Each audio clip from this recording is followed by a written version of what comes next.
Congratulations. Thank you very much, the Honorable Prime Minister, and please let's take our seats.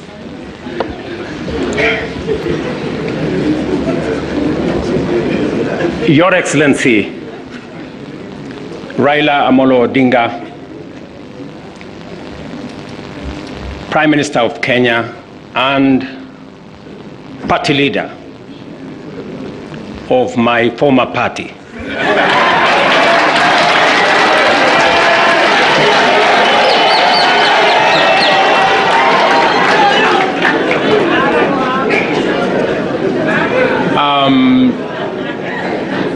Your Excellency, the Deputy President of the Republic of Kenya, Excellencies, leaders of both UDA and ODM, distinguished ladies and gentlemen, good afternoon. Hamjambo.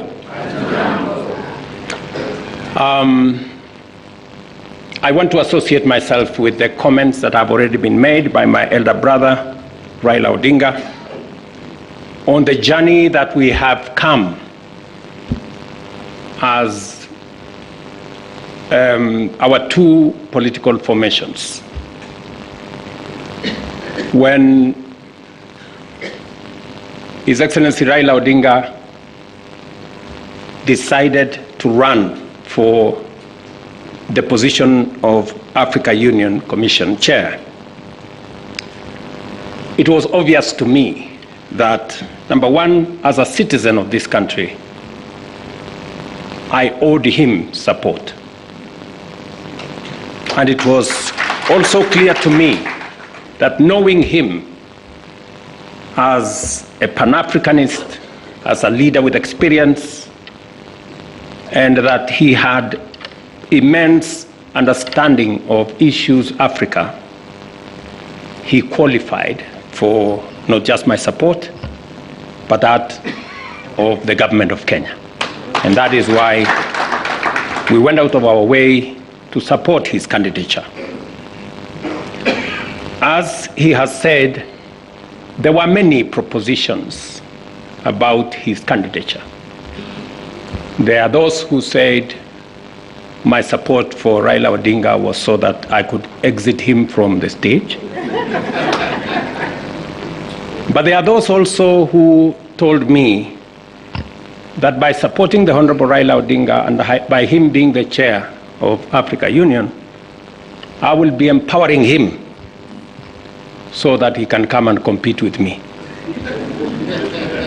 And I had a very clear answer to them that my support for Raila Odinga is not conditioned on him supporting me or him surrendering his aspirations for whatever reason.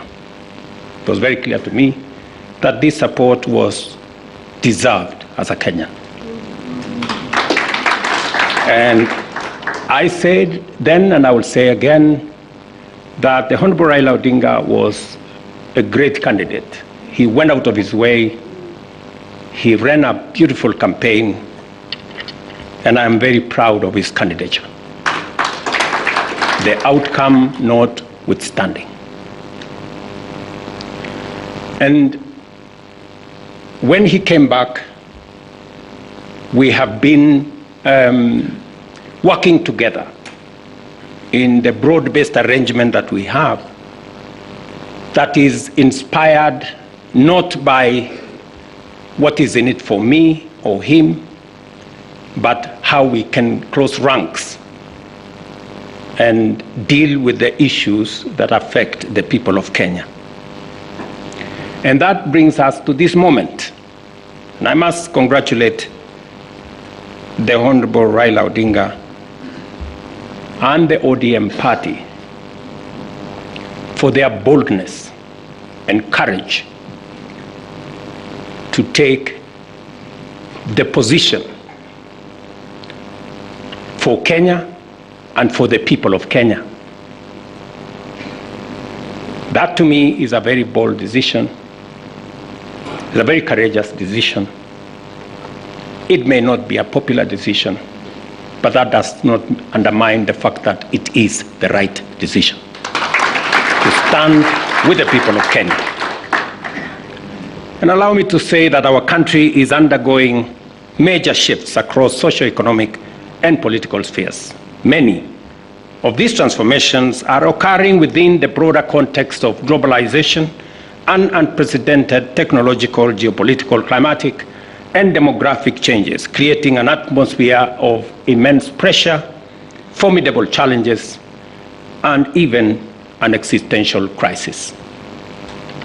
Never before have Kenyans expressed such a deep and widespread yearning for positive change and political, economic, and socio-economic transformation that leaves nobody, no community, no region, no religion behind. The expectation for fundamental progress is unanimous, consistent, intense, and universal across the nation. There is no one part of Kenya that does not yearn for progress and transformation. These aspirations, grounded on our nation's enduring character of boldly pursuing freedom, democratically managing our diverse interests, and engaging progressive institutions such as a clear notice for all of us that the time has come for us to seize this historic opportunity, unite more strongly than ever before, and deliver meaningful change. Just a few moments ago, we witnessed from the steps of Kicc a signing, a historic signing that might influence the political space in Kenya. An agreement has been signed between the ODM party and the ruling coalition, the Kenya Kwanza coalition. It is a coalition that maybe will show various partnerships and terms and conditions that Kenyans are now aware. To list some of them, there is compensation for the poor, to compensate, particularly to look at the country's economy. There is a call to review the country's loans so that, the continuous loans have been claimed to be hindering the development in the country. So many agreements, so many points that both sides should consider. Actually, there were close to 20.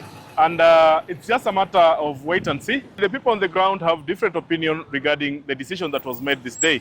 This follows a series of consultation undertaken by the ODM party leader in various parts of Kenya. He started in Kisumu, and he promised us that this week he's going to make an announcement, and he promised Kenyans to watch the pace. And now it's now official that there seems to be a coalition agreement or a collaboration between the ODM party now and the ruling coalition Kenya Kwanza.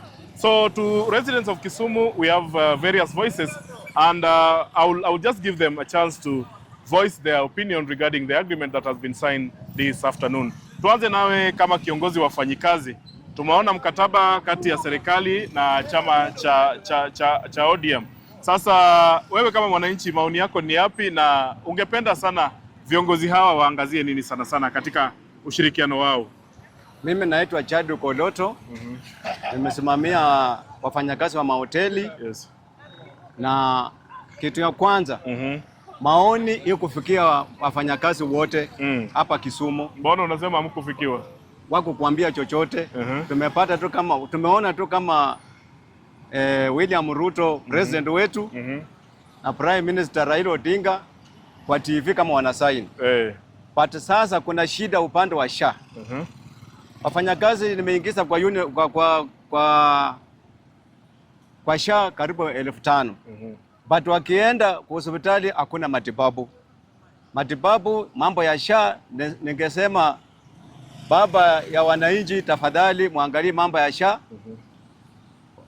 Wananchi wanakufa kwa sababu ya matibabu hakuna. Kwa hospitali zingine mnasema ya serikali hakuna madawa kabisa. Ya pili, muangalia maneno ya mahindi, vifaa yote bei iko juu. Ukisema vifaa unamaanisha nini? Labda kwa watazamaji hawajui ni bei ya nini. Mahindi, bei, chakula, bei bado ijakuja chini. Bado wanasema mafuta, bei ijakuja chini. Prime Minister vile umeingia huko, mshikiliana na President Ruto. vita ikuwe sawa sawa. Ya tatu, muangalie mambo ya kazi. Vijana wanahangaika. Nyinyi mnalia wizi.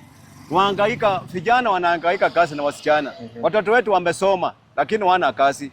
Ya tatu, kwa hiyo mkataba wananchi wanauliza, hii watu wenye waliuawa mjaongea, kwa hiyo msaidie vijana waliuawa wasasi yao wapate haki yao.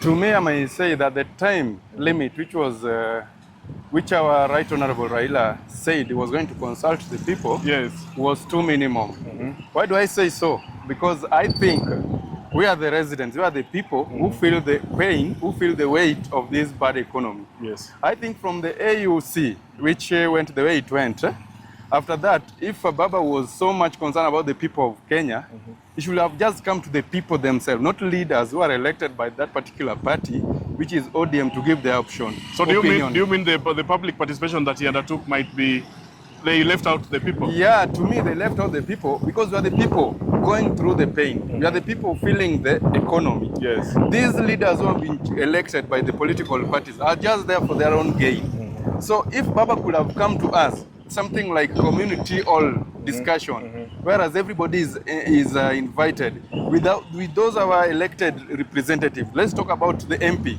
Here is Kisumu Central. Yes. Dr. Ron, I think, should have been given that mandate. You go and talk to your people, get their opinion from each and every ward. The Nyalenda people give their opinion, the Kondele, all those wards which make Kisumu Central. Thereafter, that our leader now goes and says to the party leader, this is what is happening on ground. Now, that's when our voices as the people from ground should have been heard. But this one of meeting the leaders, to me, it was not okay. There's already that suggestion in the agreement that, okay, some of these grievances, like the ones that were raised by the Gen Zs, including compensation to all those who are injured, and compensation looking at the cost of living and everything, should be addressed. What do you think of that? Do you think it will address the youth push for change?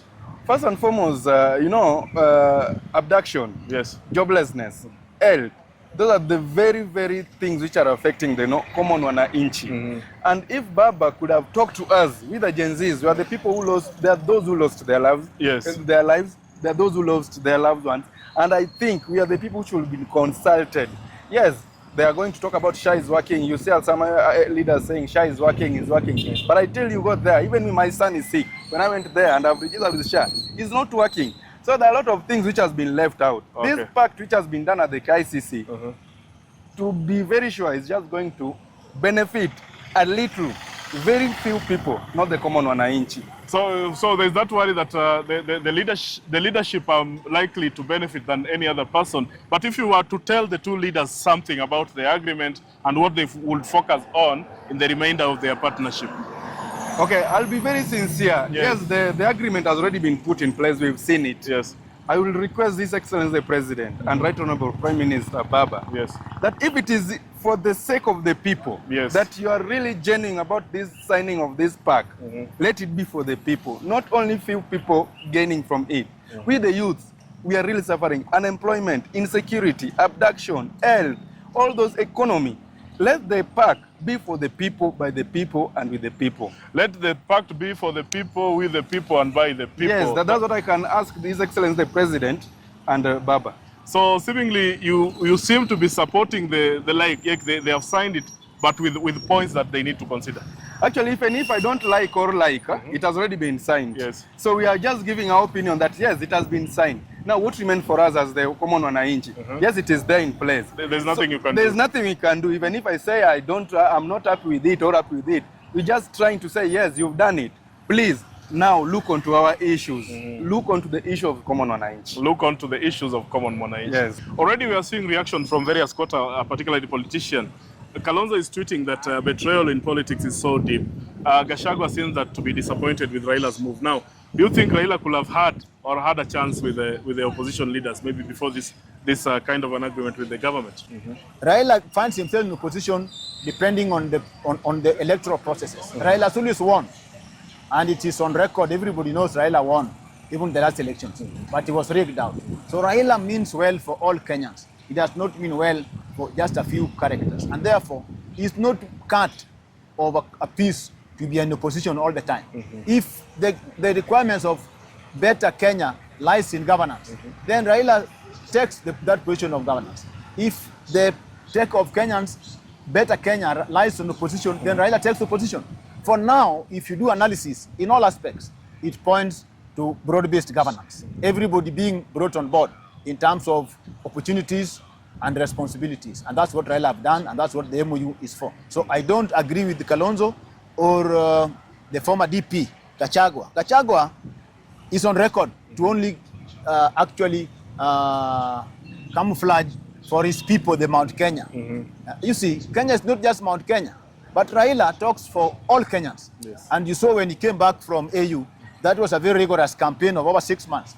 But he still had the time to go around the whole of the republic to talk to ODM members and other stakeholders to tell them why he thinks they should work with President Ruto to make Kenya a better place. So to me, it is not a fact that Gachagua and Kalonzo says Raila betrayed them. Raila is not for anybody. Raila is for Kenyans. And even when they joined Raila, they didn't join Raila for personal gain. They joined Raila for a better Kenya. And therefore, what Raila have done today, we support and agree it is right. Because it is for a better Kenya. My last question to you as the ODM party chairman, Kisumu East, and an insider in ODM. Right. Looking at Raila today at the KICC, will you say that he represented your voice, the voice of your people, and you are hopeful that this thing is going to work? Definitely right. One, Raila made consultations. Yes. Actually, even in accounting, there's what is called sample accounting. Yes. I'm also a managing director of Just and Primetime Services. I'm a businessman also, apart from being a politician. Yes. When I'm out of my office for even 2 weeks, when I come, I do sample accounting. I take 2 days in a week and see how the office was running, and I would gauge the entire run of the office. When Raila went around, it was fine. You had the Secretary General who has been opposed to this broad-based governance.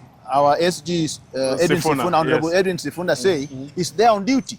That tells you that the structures of ODM sat down and looked into the manifesto of ODM and picked things that was put into that MOU. So if Raila and Ruto implements that MOU as was signed, then Kenya will be a better place. And therefore, we believe that our voices are there because we have a manifesto.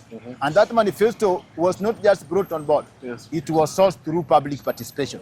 And that is what was consulted by the National Governing Council of ODM. And they were also there to confirm that they were part to that system.